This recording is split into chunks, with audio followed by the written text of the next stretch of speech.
ہم منگولوں کی اولاد ہیں. ان کو پتہ نہیں ہے منگولاں دے ہاتھ لگے نے تواڈے سارے بابے منگولاں نے وڈے ہوئے نے جتنے اولیاء اللہ نے. دلی میں موجود سلطان علاؤ الدین خلجی نے منگولوں کو 6 مرتبہ شکست دی اور ایک مرتبہ تو 8000 منگولوں کو قیدی بنا لیا اور بعض روایات کے مطابق 20000 منگولوں کو قیدی بنا لیا.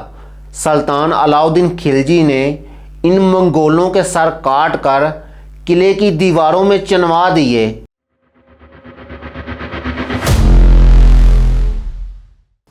ایک مولوی تقریر کر رہا سی کہ وہ بیبیاں جڑیاں ہار سنگار کردیاں نے تے سرخی پاؤڈر لاندیاں نے وہ ظالم نے، وہ لوکاں دیاں سوچاں تے فکراں نو برباد کر رہیاں نے تے نوجواناں دے ایمان نو بھی برباد کر رہیاں نے. مجمع دے وچوں ایک شخص کھڑا ہویا تے انہیں کہا مولوی صاحب ہجے کل میں تہاڈی زنانی نو ویکھیا ہے، انہیں بھی سرخی پاؤڈر لایا ہوا سی تے ہار سنگار کیتا ہوا سی. مولوی آکھدا ہے کہ انہوں جچدا بھی تے ہے نا. تو کہنے کا مطلب یہ ہے کہ مولوی صاحب نے لوگوں کو تو گناہگار بنا دیا لیکن جب اپنی باری آئی تو انہوں نے بہانہ تراش کر لیا. تو مولانا ہشام الہی ظہیر صاحب، جب آپ جیسا ایک عالم دین ٹرمپ کے ایک انویٹیشن پر ٹرمپ کے ساتھ ناشتہ کرنے کے لیے چلا جائے بغیر یہ سوچے کہ یہی وہ شخص ہے جس کی سرپرستی میں ہماری قوم کے بچوں، عورتوں، نوجوانوں اور بوڑھوں کو پیس دیا گیا، جس کی سرپرستی میں ہماری قوم کے بچے، عورتیں، بوڑھے اور نوجوان بلکتے رہے ہیں، سسکتے رہے ہیں اور مرتے رہے ہیں. فلسطینی کس خوف سے نہیں گزرے؟ موت کے خوف سے وہ گزرے ہیں کہ پتہ نہیں کب اسرائیلی جہاز ان کے سروں پر آئے گا اور انہیں ملبے کا ڈیر بنا دے گا. بھوک کے خوف سے وہ گزرے ہیں کہ پتہ نہیں آج کھانا ملا ہے، اگلا کھانا کب ملے گا، اور اگر ملے گا تو شاید ہمارے کسی عزیز کی جان کے بدلے میں ہمیں یہ کھانا دیا جائے. ظلم اور تشدد کے خوف سے وہ گزرے ہیں کہ پتہ نہیں کب اسرائیلی گاڑی آئے گی اور انہیں اٹھا کر دنیا کی بدترین جیل میں ڈال دے گی جہاں پر ان کے ساتھ ظلم و ستم بھی کیا جائے گا اور ان کے ساتھ جنسی زیاستی بھی کی جائے گی. یہ سب کچھ کس کی سرپرستی میں ہوا؟ امریکہ کی سرپرستی میں ہوا. امریکہ نے اسرائیل کو انٹرنیشنلی ہر طرح کے قانونی شکنجوں سے محفوظ رکھا. جب سے اسرائیل بنا ہے تب سے لے کر آج تک امریکہ نے 46 مرتبہ اپنی ویٹو پاور کا استعمال اسرائیل کے تحفظ کے لیے کیا ہے اور یونائٹڈ نیشن سیکیورٹی کونسل میں اسرائیل کے خلاف کوئی بھی قانون پاس نہیں ہونے دیا.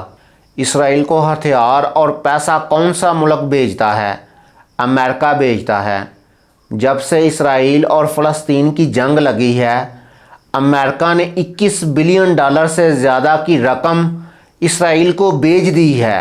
ان سب حقائق کے باوجود بھی مولانا صاحب اگر آپ راضی ہیں اور مطمئن ہیں، لیکن آپ مطمئن نہیں، الحمدللہ، تو پھر آپ تو مطمئن ہو سکتے ہیں لیکن آپ کے اس عمل سے کوئی بھی باضمیر مسلمان مطمئن اور راضی نہیں ہو سکتا.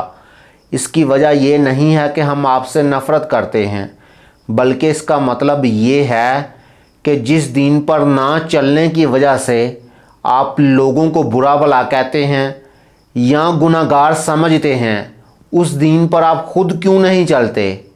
اور جس ترازو میں آپ لوگوں کا وزن کرتے ہیں اس ترازو میں آپ اپنا خود کا وزن کیوں نہیں کرتے؟ ایسا نہیں ہے کہ آپ منبر پر بیٹھ کر لوگوں کو ظالم اور مظلوم میں فرق بتائیں اور یہ کہیں کہ مر جائیں گے ظالم کی حمایت نہ کریں گے، احرار کبھی ترک روایت نہ کریں گے، لیکن جب وقت آئے تو ظالم اور مظلوم میں فرق کیے بغیر آپ ظالم کے ساتھ جا بیٹھیں اور اس پر آپ کو ملال بھی نہ ہو، تو مولانا صاحب کے وہ عقیدت مند جو مولانا صاحب کے اس عمل کو درست ثابت کرنے میں لگے ہوئے ہیں یا اس عمل کو درست کہتے ہیں، ان کے لیے یہ پیغام ہے کہ عمل سے اختلاف ہو سکتا ہے اور اس اختلاف کا یہ مطلب ہرگز نہیں ہوتا کہ ہم ان سے نفرت کرتے ہیں. اختلاف تو ماں باپ سے بھی ہو سکتا ہے، اس کا یہ مطلب نہیں ہوتا کہ ماں باپ سے بندہ نفرت کرتا ہے۔ ہاں، اگر کوئی شخص ان کے اس عمل کو بنیاد بنا کر ان کی ذات پر لعن طعن کرتا ہے یا ان کی جماعت کو برا بھلا کہتا ہے تو یہ بالکل غلط ہے۔ ایسا نہیں ہونا چاہیے، کیونکہ تنقید برائے اصلاح ہوتی ہے، نہ کہ تنقید برائے لڑائی۔ لیکن اگر آپ یہ سمجھتے ہیں کہ مولانا صاحب کا ٹرمپ کے ساتھ ناشتہ کرنا بالکل ٹھیک عمل ہے تو پھر ایک واقعہ سنتے جائیے۔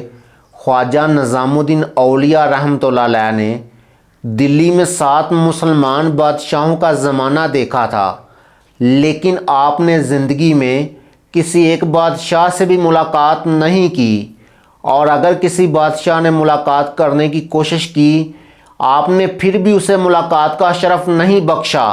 منگول خوف اور دہشت کی ایک علامت سمجھے جاتے تھے۔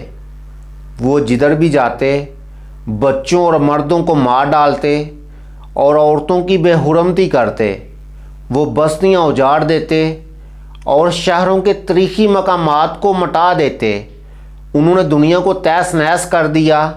انہوں نے بغداد کو اجاڑ دیا اور سینٹرل ایشیا کو تباہ کرتے ہوئے، جس میں ازبکستان، قزاقستان اور ترکمانستان وغیرہ شامل ہیں، ان کو اجاڑتے ہوئے، افغانستان کو اجاڑتے ہوئے دلی کی طرف روانہ ہوئے۔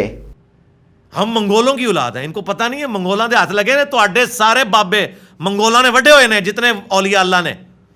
دلی میں موجود سلطان علاء الدین خلجی نے منگولوں کو 6 مرتبہ شکست دی اور ایک مرتبہ تو 8000 منگولوں کو قیدی بنا لیا، اور بعض روایات کے مطابق 20000 منگولوں کو قیدی بنا لیا۔ سلطان علاء الدین خلجی نے ان منگولوں کے سر کاٹ کر قلعے کی دیواروں میں چنوا دیے، اور اسی وجہ سے اس قلعے کا نام سری فورٹ پڑ گیا، سری قلعہ پڑ گیا۔ یہ قلعہ آج بھی دلی میں موجود ہے۔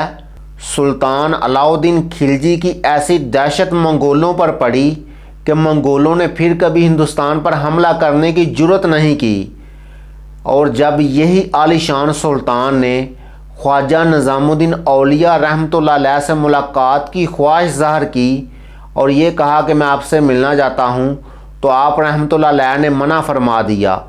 سلطان نے پھر اصرار کیا، آپ نے پھر منع فرما دیا، اور سلطان نے پھر کہا کہ اگر میں آپ کی درگاہ میں عام لوگوں کا روپ دھار کر آ جاؤں تو پھر آپ کیسے روک سکیں گے؟